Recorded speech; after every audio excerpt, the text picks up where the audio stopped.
the narrow Siliguri corridor lies a land of unparalleled beauty, cultural richness, and an unbreakable spirit of resistance.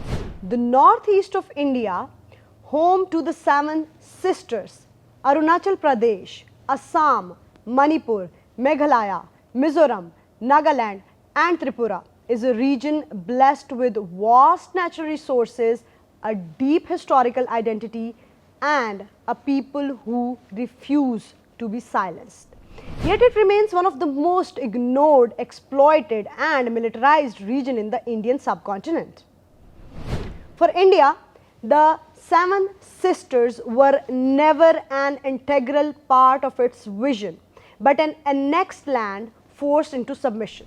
The narrative of unity was a smokescreen for domination, a betrayal that began in 1947 and continues to the day. Nagaland declared its independence even before the Indian flag was raised, only to be met with brutal military suppression. Manipur, once a proud kingdom with a distinct cultural identity, was forcibly absorbed into India in 1949 against the will of its people. Assam, rich in oil, tea, and natural gas, has been ruthlessly plundered with its resources drained to serve New Delhi, while its own people suffer. The infamous Assam agitation was not just a protest, it was a desperate plea for self-determination.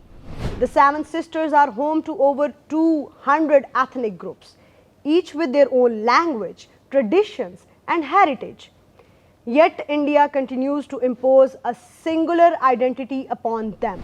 The central government treats them as nothing more than an inconvenient frontier, an afterthought in its nationalist agenda. While roads crumble, hospitals remain underfunded, and schools are neglected, the military presence grows.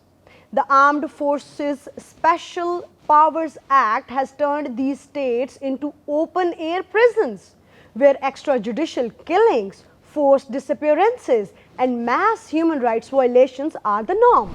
The people are not citizens, they are subjects under occupation. India's shift toward authoritarianism under Narendra Modi has only deepened the crisis. From Kashmir to Punjab to the seven sisters, voices of dissent are met with bullets and arrests. Sikhs, Muslims, Dalits, and other minorities face systematic discrimination, their histories erased, their future uncertain. The Northeast is no exception. New Delhi sees it as a buffer zone, not a homeland, a resource mine, not a community. Yet the tide is turning. The seven sisters, once fractured by geographical distance and ethnic divisions, now share a common realization. Independence is not just a dream, it is a necessity. From the hills of Nagaland to the villages of Manipur, the momentum for self-rule is growing. The long ignored grievances of the region are no longer whispers, but loud and coordinated demands of sovereignty. The youth, educated and aware, refuse to be shackled by Delhi's exploitation. They are reclaiming their identity, their dignity, and their right to self-governance. The geopolitical landscape only strengthens this movement. As India's global image crumbles under the weight of its internal oppression, the question arises, how long can it hold on to territories that do not want to be a part of its union? As nations worldwide take note of the systematic marginalization of the Northeast, support for its liberation will only increase. The day is coming when the seven sisters will rise as an independent nation, no longer shackled by a state that sees them as expendable. Their lands will no longer be looted to fund Delhi's ambitions. Their culture will no longer be erased by an imposed identity.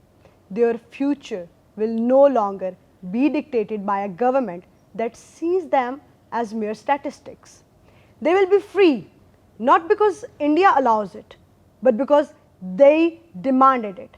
The world must prepare to witness the inevitable, the birth of a new nation, forged in struggle, rising in defiance, and reclaiming its rightful destiny. This is Amara Farid Baloch, and you are watching Nexus Bulletin.